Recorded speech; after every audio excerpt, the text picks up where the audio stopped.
ચલો વિદ્યાર્થી મિત્રો, હવે આપણે કેમિકલ કાઇનેટિક્સ જેનો લેક્ચર નંબર 6 દેખવા જઈ રહ્યા છીએ.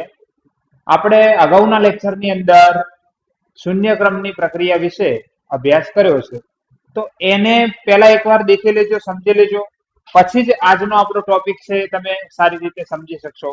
આજનો ટોપિક એના રિલેટિવ જ છે, પરંતુ અહીંયા થોડું ચેન્જિંગ થઈ ગયેલું છે. પ્રથમ ક્રમની પ્રક્રિયા માટે વેગ અચળાંકનું સમીકરણ આપણે મેળવવાનું છે. એની જેમ આ પણ બોર્ડના વિદ્યાર્થી માટે મોસ્ટ ઇમ્પોર્ટન્ટ થિયરી છે. નીટ જે વાળા માટે તો છે જ, આના રિલેટિવ પણ ઘણા સમ્સ આવશે, આપણે પાછળથી કવર કરીશું. તો દેખી લો, પહેલા પ્રથમ ક્રમની પ્રક્રિયા કાલે આપણે જે ભણ્યા એ 0th ઓર્ડર રિએક્શન હતી, શૂન્ય ક્રમની પ્રક્રિયા. આજે આપણે ફર્સ્ટ ઓર્ડર રિએક્શન ભણવાનું છે. તો કઈ રીતે આપણે લખીશું? તો પહેલા આપણે લખવી પડશે વ્યાખ્યા. પ્રથમ ક્રમની પ્રક્રિયા કોને કહેવાય? તો આપણે વ્યાખ્યા લખી દઈએ કે પ્રક્રિયાનો વેગ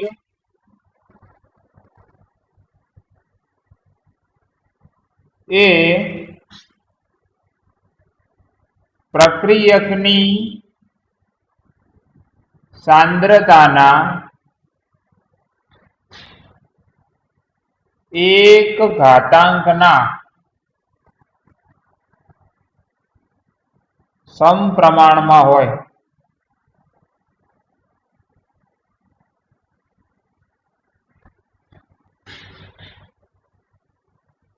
તેવી પ્રક્રિયાને અથવા તો તે પ્રક્રિયાને પ્રથમ ક્રમની પ્રક્રિયા કહે છે. કાલની જેમ એક એક્ઝામ્પલ આપણે લઈ શકીએ, કારણ કે આપણે થિયરી સાબિત કરવાની છે. મોસ્ટ ઓફ ઘણું બધું કાલના રિલેટિવ જ આવશે, એટલે એને પહેલા એટલા માટે તમને દેખવાનું કીધું છે. આપણે એક ધારણા કરીએ કે એક પ્રક્રિયા થાય છે R થી P, રિએક્ટન્ટ ટુ પ્રોડક્ટ. તો આ પ્રક્રિયા માટે આપણે વેગ લખવો હોય તો વેગ માટેના બે સમીકરણ આપણે લખીએ છીએ. વેગ is equal to minus dr upon dt is equal to k r ની x ઘાત. ઓકે, તો આ એક સમીકરણ છે, બીજું સમીકરણ છે. આપણા બંને સમીકરણને સરખાઈ અને વેગ નિયમ તારવવા જઈ રહ્યા છીએ. તો દેખો આ બાજુ, હવે આપણે આ સમીકરણ લઈશું, શું કરીશું? x is equal to 1 મૂકી દઈશું. તો પ્રથમ ક્રમની પ્રક્રિયા હોવાથી x is equal to 1, તો આપણું સમીકરણ બની જશે minus dr upon dt is equal to k r ની એક ઘાત. ચલો આ dt ને આ બાજુ હું લઈ જઉં છું અને r ને અહીંયા નીચે લાવી દઉં છું, તો બની જશે minus dr upon r is equal to k dt. ચલો આ માઇનસ ને પણ -1 વડે ગુણી દઉં એટલે આ માઇનસ આ સાઈડ આવી જશે, એટલે આવું થશે dr upon r is equal to minus k dt. ચલો હવે આપણે શું કરવું છે? તો આ સમીકરણનું સંકલન કરવું છે. આને હું નામ આપી દઉં સમીકરણ નંબર 1. કાલે જે રીતે સમજાવ્યું હતું, આપણે આ સમીકરણ 1 નું અનિયત સંકલન કરીએ.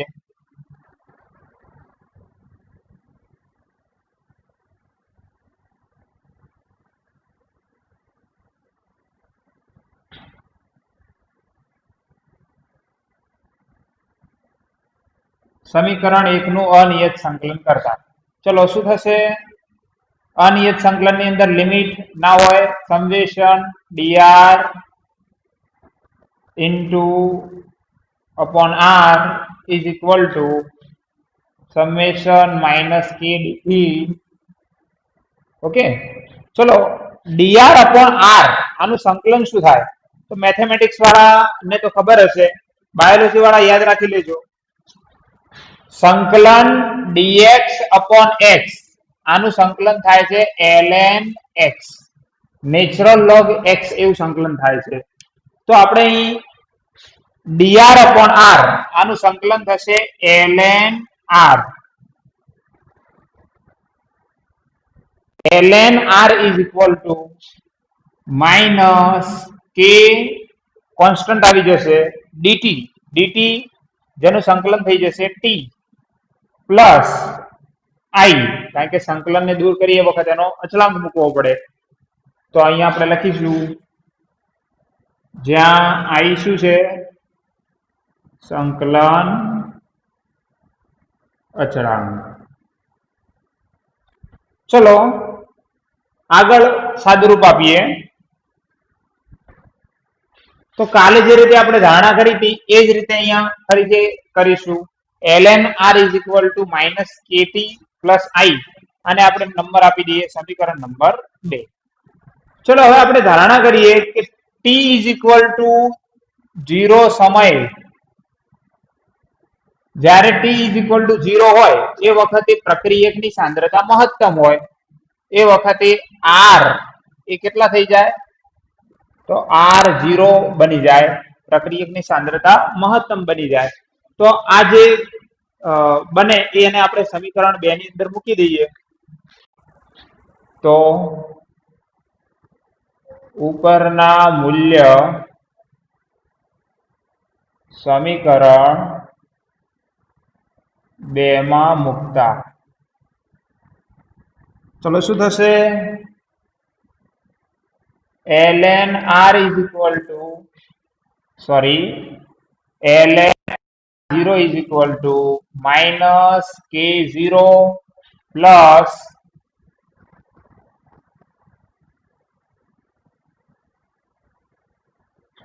ln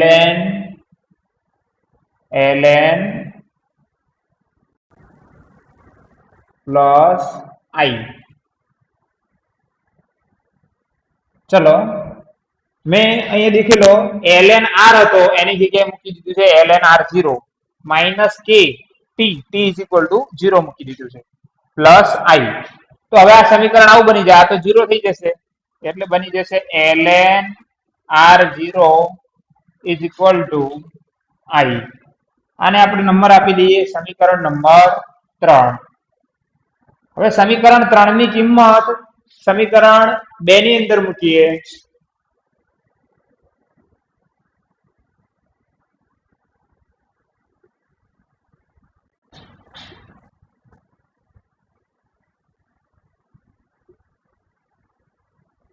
સમીકરણ 3 ની કિંમત સમીકરણ 2 માં મૂકતા આપણને આ રીતે મળશે, ln r is equal to minus kt plus ln r0.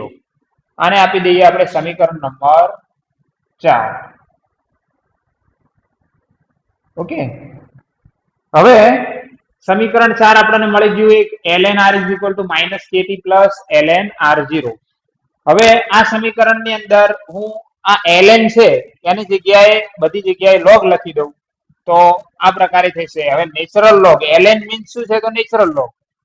Okay, હવે નેચરલ લોગ માંથી મારે સાદા લોગ ની અંદર કન્વર્ટ કરવું છે, જે આપણે log 10 ના આધાર ઉપર જે લોગ આવે એના અંદર કન્વર્ટ કરવું છે. આ એક્સપોનેન્શિયલ આધારે લોગ છે, પેલો 10 ના આધારે લોગ આવે.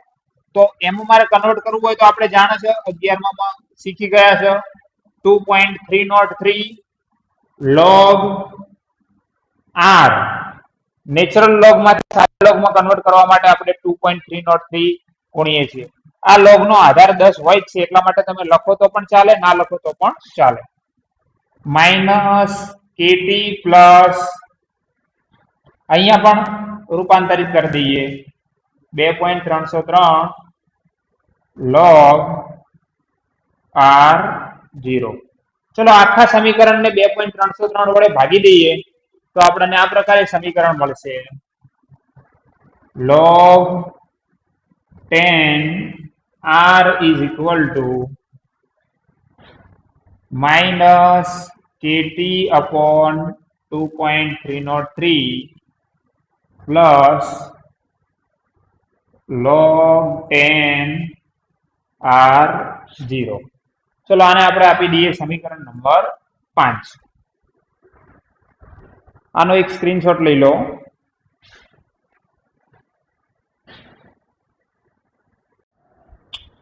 ચલો હવે આપણે સમીકરણ 5 જે આપણે લાસ્ટની અંદર મેળવેલું છે એની અંદર આગળ સાદુરૂપ આપીએ. હવે આપણે એવું કરીએ છીએ, આ -kt/2.303 આને આ તરફ લઈ જઈએ અને log r ને પેલી બાજુ લઈ જઈએ તો આપણને આ રીતે મળશે kt/2.303 is equal to log r0 minus log r. Okay, હવે આ log ને કોમન લઈ લઈએ આપણે. તો જ્યારે પણ log ને કોમન લઈએ એ વખતે એનો એક રૂલ છે, યાદ રાખજો. માઇનસ બે log ની વચ્ચે જ્યારે માઇનસ ની સાઇન હોય તો એ ભાગાકારમાં રૂપાંતરિત થશે, અને જો સરવાળાની સાઇન હોય તો એ ગુણાકારમાં રૂપાંતરિત થશે. તો અહીં આપણે log r0 minus log r છે તો આને આપણે આ રીતે લખી શકીએ, log r0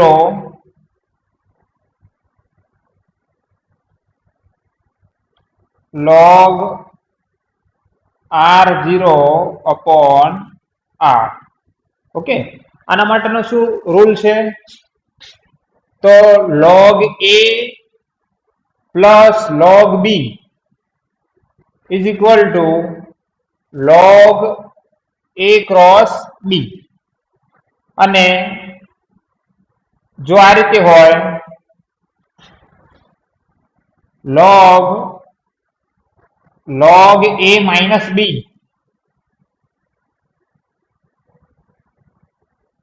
તો એના માટે આવશે log a by b. Okay, તો આ રીતે હોય છે.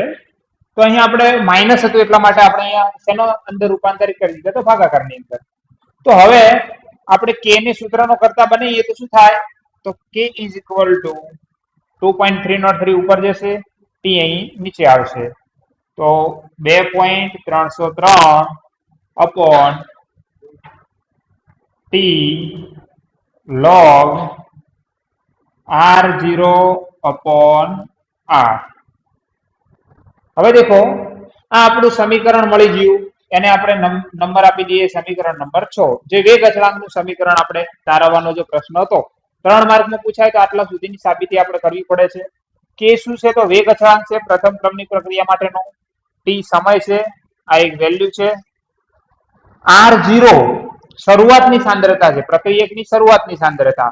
અને r એ કોઈ ટી સમયે સાંદ્રતા. ઓકે, એટલા માટે એને આપણે rt પણ લખી શકીએ. તો આ સમીકરણ 6 સુધી આપણે મેળવ્યું. હવે આપણે આગળ ઘણું સાદુરૂપ આપી શકીએ છીએ. આપણે આનું આગળ ઘણું બધું સાદુરૂપ આપી અને પ્રથમ ક્રમ માટે તારવણી કરી શકીએ છીએ, જે આપણે અહીં કરવા જઈ રહ્યા છીએ. તો પહેલા જ તો આ જે મોસ્ટ ઇમ્પોર્ટન્ટ છે, આટલા સુધી તો બધા વિદ્યાર્થીઓને જો બોર્ડની અંદર ક્વેશ્ચન આવે તો તારવણી કરવાની હોય છે. હવે આપણે આગળ જઈએ તો સમીકરણ 4 ને યાદ કરી લો એકવાર. સમીકરણ 4 આપણું આ પ્રકારે હતું, ln r is equal to minus kt plus ln r0. Okay, સમીકરણ 4 આ પ્રકારનું હતું. તો સમીકરણ 4 અહીંયા કૌંસની અંદર લખી દઉં છું. સમીકરણ 4 પરથી તમે સમીકરણ 4 પરથી ડાયરેક્ટ લખીને સાદુરૂપ કરશો તો ચાલશે. આ તમને યાદ માટે લખી દીધું છે. તો આપણું સમીકરણ 4 હતું, આને આપણે થોડું સાદુરૂપ આપીએ. તો દેખો, આપણે આ સમીકરણની અંદર ln r0 ને આ સાઈડ લઈ દઈએ તો આપણને આ રીતે મળશે, ln r is equal to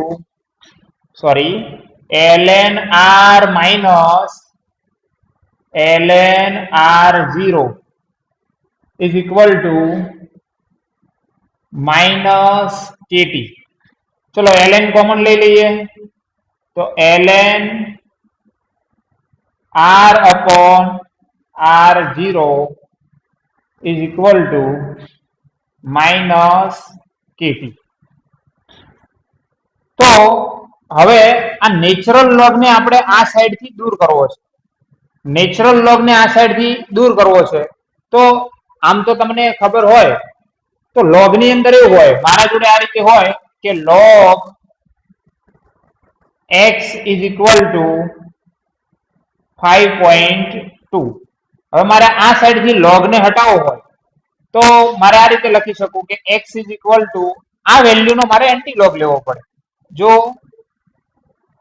આ વેલ્યુ નો હું એન્ટી લોગ લઈ લઉં તો આ સાઈડ x ની આગળ જે લોગ હતો એ હટી જાય, એનો મતલબ કે લોગ આ તરફ એન્ટી લોગ માં રૂપાંતરણ પામી શકે, એવું તમે યાદ રાખી શકો. તો અહીં નેચરલ લોગ માટે શું થાય, જેમ લોગ એન્ટી લોગ માં કન્વર્ટ થાય એમ નેચરલ લોગ એ એક્સપોનેન્શિયલ માં કન્વર્ટ થાય. તો આપણે આ સમીકરણ ની અંદર થી લોગ ને એક સાઈડ ની અંદર કરી દઈશું તો આપણને આ રીતે મળશે કે r upon r0 is equal to exponential. exponential માટે તમે e સાઇન યુઝ કરી શકો છો. exponential અને આ જે માઇનસ કેટી છે એ exponential ની ઘાત બની જશે, એટલે બની જશે e raised to minus kt. અને r0 ને આ સાઈડ લઈ આવો તો આપણને સમીકરણ મળશે r is equal to r0 into exponential minus kt. આ સમીકરણ પણ આપણે સાબિત કરીએ છીએ. આપણે દાખલા ગણવા માટે આ સમીકરણ વધુ ઉપયોગી થશે.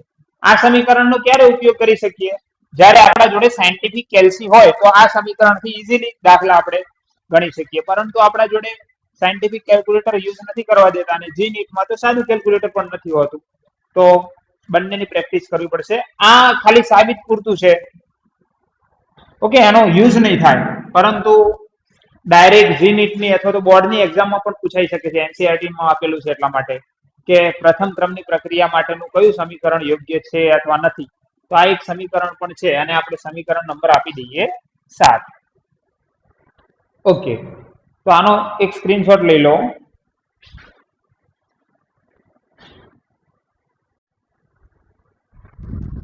ચલો હવે આપણે સમીકરણ 4 ને ફરીથી લખીએ. સમીકરણ 4 ln r is equal to minus kt plus ln r0. Okay, ઉપર લખજો સમીકરણ 4 પરથી. તો સમીકરણ 4 આપણે આ રીતે મળેલું છે, ln r is equal to minus kt plus ln r0. આ સમીકરણને આપણે y બરાબર mx plus c સાથે સરખાવી અને એક ગ્રાફ ડ્રો કરવાનો છે. ઓકે, તો અહીં આપણે લખશું સમીકરણ 4 ને y is equal to mx plus c સાથે સરખાવતા. ચલો y બરાબર mx plus c સાથે સરખાઈએ તો આપણા માટે y એ ln r બનશે, x એ આપણા માટે t બનશે. તો આપણે ગ્રાફ કોના વર્સિસ કોનો આવશે, તો આપણો ગ્રાફ આવશે ln r versus t time. તો દેખો પ્રક્રિયકની સાંદ્રતા છે, r એ શું છે, તો પ્રક્રિયકની સાંદ્રતા. જેમ જેમ સમય પસાર થશે એમ પ્રક્રિયકની સાંદ્રતા ઘટવાની છે, એટલા માટે શરૂઆતમાં મહત્તમ હશે, સમય સાથે ઘટશે. તો આપણે ગ્રાફને ઘટતો દેખાડીશું. આ ગ્રાફની અંદર આ m શું છે, તો ઢાળ છે, અને અહીં આપણા માટે m તરીકે કોણ વર્તશે, તો માઇનસ k. આ m એ આપણા માટે બની જશે માઇનસ k. તો એનો મતલબ આ આલેખનો ઢાળ કેટલો આવશે, તો માઇનસ k જેટલો ઢાળ આવશે. આપણા માટે આ m તરીકે બની જશે માઇનસ k. અને આપણા આલેખનો આંતરછેદ કેટલો આવશે, તો આંતરછેદ જે મેક્સિમમ પોઈન્ટ હોય છે એને આપણે આંતરછેદ કહીએ છીએ. ઓકે, આંતરછેદ કેટલો આવશે, તો c એ આંતરછેદ છે intercept ln r0 ln r0. Okay, તો તમને પૂછાય કે એક્ઝામમાં ln r વર્સિસ t નો ગ્રાફ ડ્રો કરીએ એ વખતનો ઢાળ કેટલો હશે? ln r વર્સિસ t નો પ્રથમ ક્રમની પ્રક્રિયા માટે ગ્રાફ ડ્રો કરીએ એ વખત આંતરછેદ કેટલો હશે? આમાં ભૂલ ક્યાં પડે છે તો દેખજો, એક બીજું પણ આવો આપણે ગ્રાફ ડ્રો કરી શકીએ છીએ સમીકરણ 5 પરથી.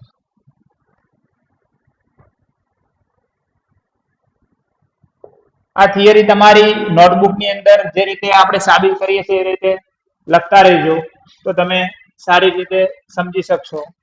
સમીકરણ 5 ઉપરથી, તો સમીકરણ 5 ને યાદ કરો આ પ્રકારનું હશે, દેખી લો ln r log r is equal to minus kt upon 2.303 plus log r0. તો આને પણ આપણે y બરાબર mx plus c સાથે સરખાવી શકીએ. તો y is equal to mx plus c સાથે સરખાવતા. ઓકે, ચલો આને y is equal to mx plus c સાથે સરખાવો તો શું થશે? આપણા માટે y બની જશે log r. તો કોના વર્સિસ કોનો ગ્રાફ આવશે? તો આપણે ગ્રાફ આવશે log r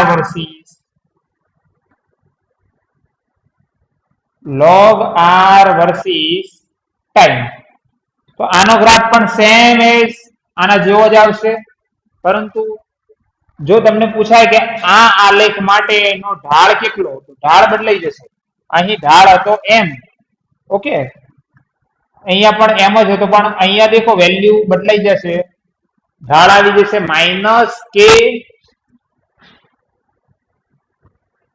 minus k upon 2.303.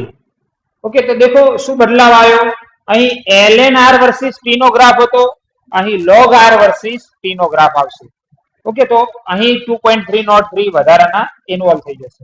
આનો તમને ઇન્ટરસેપ્ટ પૂછવામાં આવે તો આનો આંતરછેદ કેટલો જોવા મળશે? આનો સ્લોપ કેટલો જોવા મળે? તો માઇનસ k upon 2.303. અને આનો આંતરછેદ, ઓકે, આંતરછેદ જોવા મળશે c, અને c તરીકે આપણું કયું મૂલ્ય છે? તો c તરીકે છે log r0. તો આપણને આંતરછેદ જોવા મળશે log r0. સ્ક્રીનશોટ લઈ લો.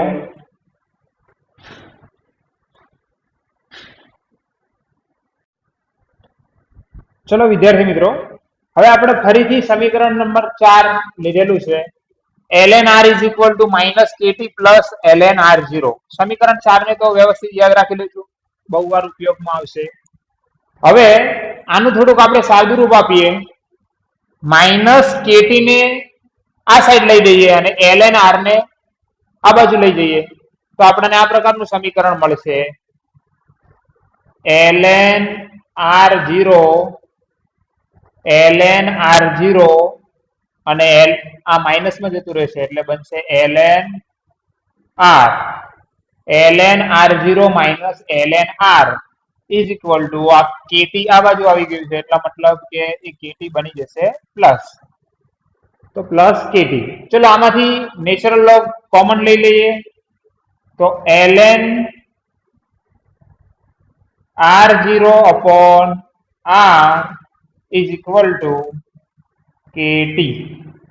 આને આપણે સમીકરણ નંબર 8 આપી દઈએ, અગાઉ 7 સુધી આપેલા. તો સમીકરણ નંબર 8 બની ગયું, અને આ સમીકરણ 8 ને y બરાબર mx plus c સાથે સરખાવતા.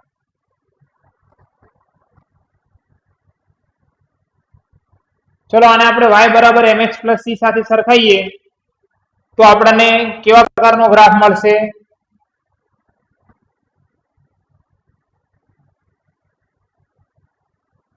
દેખો, તો આપણા માટે અહીં y કોણ છે? તો y ln r0 upon r છે, અને x કોણ છે? તો એક્સ એ ટી છે, તો આપણે અહીં ગ્રાફ ડ્રો કરવો પડશે. ln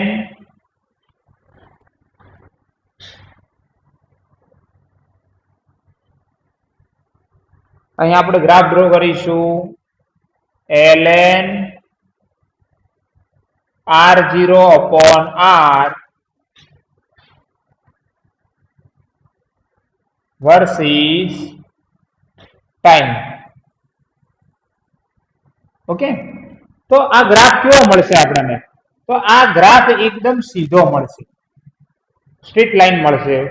હવે કઈ રીતે સીધો મળશે એને આપણે પહેલા સમજીએ. તો બે રીતે આપણે સમજી શકીએ છીએ. એક તો સીધો કઈ રીતે મળે, તો દેખો આ R0 એ પ્રક્રિયકની શરૂઆતની સાંદ્રતા છે, અને R એ શું છે? તો અમુક સમય પત્યા પછીની સાંદ્રતા. હવે તમે એક વસ્તુ વિચારો કે t ઇઝ ઇક્વલ ટુ 0 સમયે આપણે એવું બોલતા હતા કે t ઇઝ ઇક્વલ ટુ 0 સમયે R એ R0 જેટલો હોય. કારણ કે જે આપણો R હોવાનો છે શરૂઆતમાં તો કેટલો હોય? એકદમ શરૂઆતમાં 100% હોય, એટલે કે R0 જેટલો હોય. એટલે t ઇઝ ઇક્વલ ટુ 0 સમયે જ્યારે 0 બિંદુ ઉપર હોઈએ ત્યારે R0 અને R બંને સરખા થઈ જાય. એનો મતલબ કે R0 અને R બંને સરખા થઈ જાય તો R0 કટ થઈ જાય તો એક વધે. તો એનો મતલબ આપણે કેટલાનો લોગ જોવાનો થાય? તો આપણે નેચરલ લોગ 1 નો જોવાનો થાય. અને 1 નો નેચરલ લોગ કેટલો આવે? તો 0 આવે. ઓકે, તો 1 નો નેચરલ લોગ 0 આવે. એનો મતલબ આપણો ગ્રાફ 0 થી ચાલુ થશે, ઉપરથી ચાલુ નહીં. હવે જેમ જેમ આગળ શું થશે? જેમ જેમ R ઘટતો જશે, અને R0 તો કોન્સ્ટન્ટ વેલ્યુ છે, શરૂઆતનું મૂલ્ય. R ઘટતો જાય, R0 એની એ જ મૂલ્ય રહે, પણ R નું મૂલ્ય ઘટતું જાય. તો જેમ જેમ R ઘટતો જાય એમ એ બંનેનો ગુણાકાર મોટો થતો જાય, અને ગુણાકાર મોટો થતો જાય તો એમનો જે નેચરલ લોગ આવવાનો છે પણ મોટો આવે. એનો મતલબ કે આપણે ગ્રાફની અંદર મૂલ્યમાં વધારો થાય. સમય તો વધવાનો જ છે, સાથે મૂલ્ય પણ વધે, એટલે ગ્રાફ આપણને સીધો મળશે. તો આ રીતે સમજી શકો છો, અથવા તો એક મેથેમેટિકલી રીતે પણ સમજી શકો છો. આ બાજુ દેખો, આ ગ્રાફની અંદર તમે પહેલા મને એ કહી દો, આ ગ્રાફનો ઢાળ કેટલો આવશે? આ ગ્રાફનો ઢાળ કેટલો આવશે? તો આ ગ્રાફનો ઢાળ આવશે k જેટલો. ઓકે, m એ કોના જેટલા છે? તો k જેટલા છે, એટલે કે ઢાળ આવશે k. એટલે એક તો પોઝિટિવ વેલ્યુ આવી, એટલે ત્યાંથી જ તમે એક અનુમાન લગાવી શકો. બીજી વાત કે આ ગ્રાફની અંદર તમને કોઈ જગ્યાએ આંતરછેદ દેખાય છે? સી, આ પદની અંદર સી છે, પણ આમાં આપણે તમે દેખો સી છે જ નહીં. સી છે જ નહીં એનો મતલબ એવો થયો, સી છે જ નહીં એનો મતલબ એવો થયો કે અહીંયા એક 0 વેલ્યુ તો હશે, કારણ કે પ્લસમાં છે. ગુણાકારમાં હોય તો 0 ના લઈ શકું, તો 1 લેવો પડે, પણ સરવાળામાં છે એટલા માટે 0 તો હશે, કઈ નહીં તો 0 છે. એનો મતલબ આપણો આંતરછેદ 0 છે. આંતરછેદ એટલે શું? આંતરછેદ એટલે આપણો ગ્રાફ y અક્ષને ટચ થાય એ બિંદુ. એનો મતલબ કે આપણો y અક્ષને ક્યારે ટચ થશે? તો 0 એ ટચ થઈ જશે. 0 એ ટચ થઈને ગ્રાફ આગળ ચાલશે. તો મેથેમેટિકલ રીતે પણ સમજી શકો છો, અને આ રીતે પણ લોજિકલી પણ સમજી શકો છો. ઓકે, તો ચલો હવે આપણે થોડુંક વધુ સાદુરૂપ આપીએ અને એક બીજો લાસ્ટ ગ્રાફ ડ્રો કરી દઈએ. આપણે જે સમીકરણ 8 મળ્યું છે એની અંદર લોગ લીધો, એ લોગને આપણે નેચરલ લોગને સાદા લોગની અંદર ફેરવી દઈએ. એટલા માટે હું એ લખું છું સમીકરણ 8 પરથી. તો સમીકરણ 8 ln છે, એને પેલું સમીકરણ 8 લખી દો, ln r0 upon r is equal to kt. ચલો, ln r0 upon r is equal to kt. આના જગ્યાએ આપણે લઈએ સાદો લોગ, તો આવી જશે 2.303 log r0 upon r is equal to kt. આ 2.303 ને આ બાજુ લઈ જઈએ તો આપણું સમીકરણ આવું બની જશે. ઓકે, આને આપી દઈએ આપણે સમીકરણ નંબર 9. ચલો હવે સમીકરણ 9 ઉપરથી આપણે સમીકરણ 9 ને y બરાબર mx પ્લસ c સાથે સરખાવીએ.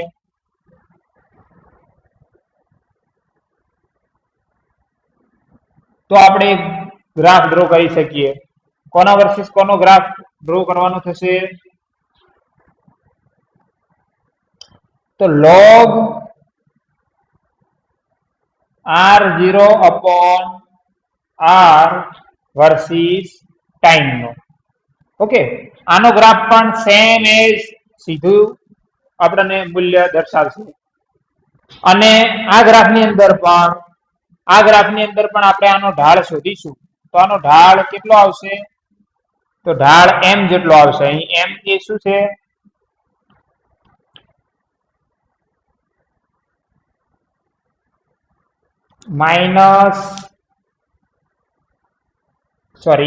Plus k upon 2.303.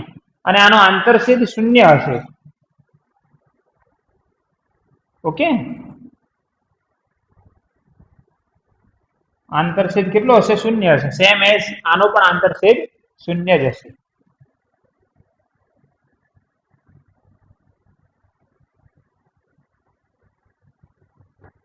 Okay, screenshot લઈ લો આનો.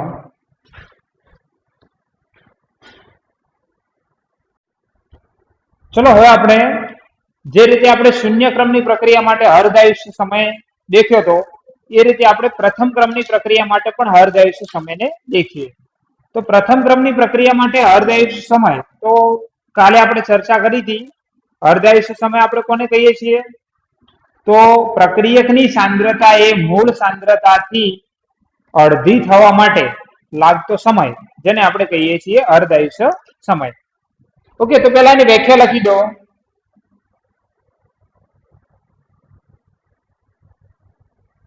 પ્રક્રિયકની સાંદ્રતા મૂળ સાંદ્રતાથી અડધી થવા માટે લાગતા સમયને પ્રક્રિયાનો અર્ધ આયુષ્ય સમય કહે છે.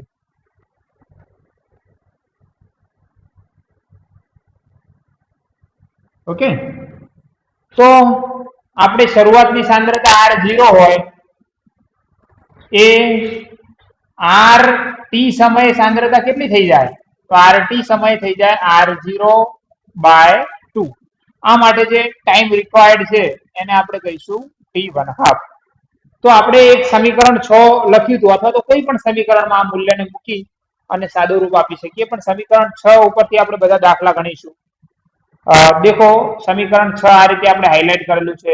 k is equal to 2.303 upon t log r0 upon rt. આ શું છે? તો આપણું સમીકરણ 6. ઓકે, તો સમીકરણ 6 પરથી સમીકરણ 6 ની અંદર આ મૂલ્ય આપણે એડ કરી દઈએ તો આ જે t છે એની જગ્યાએ લખી દઈશું t1/2 અને rt સમયની સાંદ્રતામાં મૂકી દઈશું r0/2. તો આપણને આ રીતે મળશે. આ t ને અહીંયા લઈ લઈએ, કે અહીંયા લખી દઈએ, તો t ની જગ્યાએ આવશે t1/2 is equal to 2.303 upon k log ઉપર r0 તો એમના એમ રહેશે, અપોન નીચે બની જશે rt. rt ની જગ્યાએ લખીશું આપણે r0/2. તો r0 કટ થઈ જશે. આ ભાગાકારનો ભાગાકાર છે, તો ક્યાં જશે? ઉપર ગુણાકારમાં જશે. તો આ રીતે મળશે આપણને t1/2 is equal to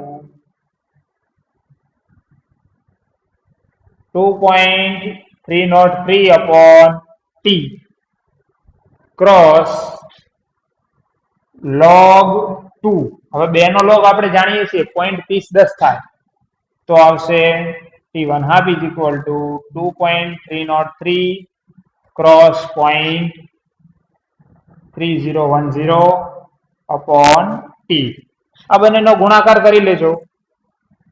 book મુજબ આપણે દેખીએ તો આ બંનેનો ગુણાકાર આવશે 0.693/k.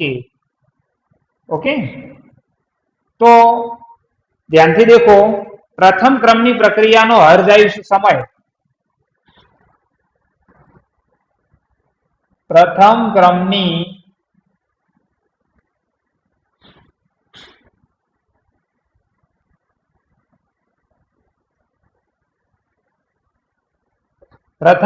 પ્રક્રિયાનો હર્ષાયુષ્ય સમય એ સાંદ્રતાથી સ્વતંત્ર છે. ઓકે, એનો મતલબ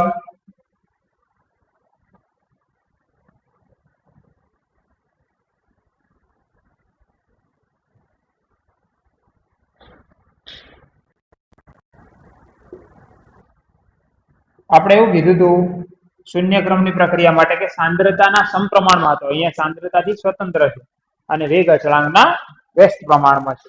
જે રેડિયો એક્ટિવ પ્રક્રિયાઓ છે, જે આપણે ઉદાહરણ લઈ અને સમજીએ તો રેડિયો એક્ટિવ પ્રક્રિયાઓમાં જે ક્ષયનની પ્રક્રિયા થાય છે, જેમ કે કોઈ પણ આપણા જોડે એક રેડિયો એક્ટિવ તત્વ હોય, એ રેડિયો એક્ટિવ તત્વની અંદર શું થતું હોય તો એની અંદરથી સતત આલ્ફા, બીટા અને ગેમા વિકિરણો નીકળતા હોય અને આલ્ફા, બીટા અને ગેમા વિકિરણોના ઉત્સર્જનને લીધે એની માત્રા સતત ઘટતી હોય. આ જે રેડિયો એક્ટિવ પ્રક્રિયાઓ થવાની છે, એટલે કે રેડિયો એક્ટિવ તત્વનું જે એની અંદરથી જે આલ્ફા, બીટા અને ગેમા વિકિરણો નીકળવાની પ્રક્રિયા છે, એ પ્રક્રિયા પ્રથમ ક્રમની પ્રક્રિયા છે. ઓકે, તો કોઈ પણ રેડિયો એક્ટિવ તત્વ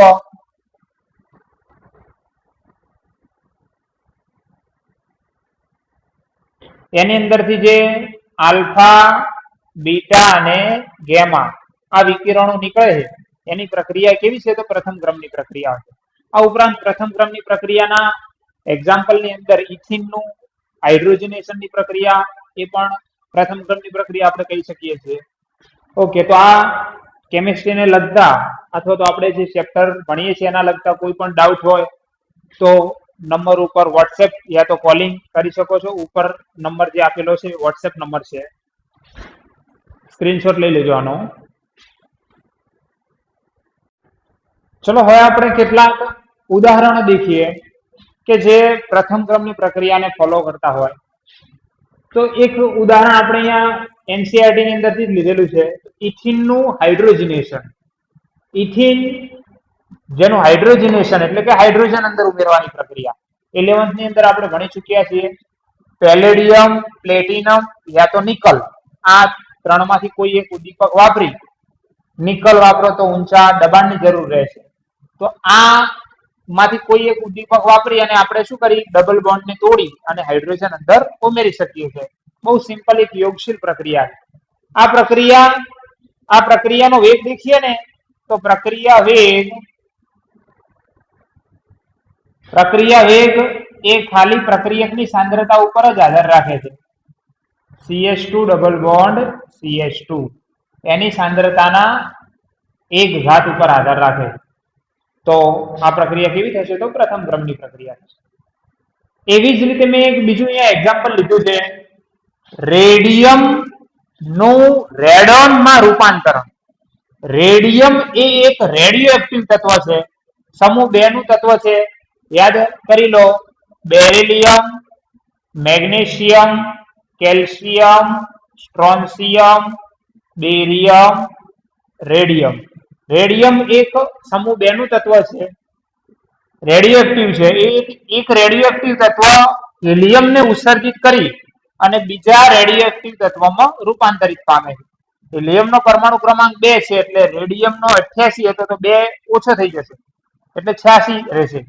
અને આ યાદ રાખજો, 88 તો આ રીતે તમને મળી જશે, પણ આનો જે રેડિયમ છે એનું પરમાણુ દળ કેટલું છે? તો 226 છે.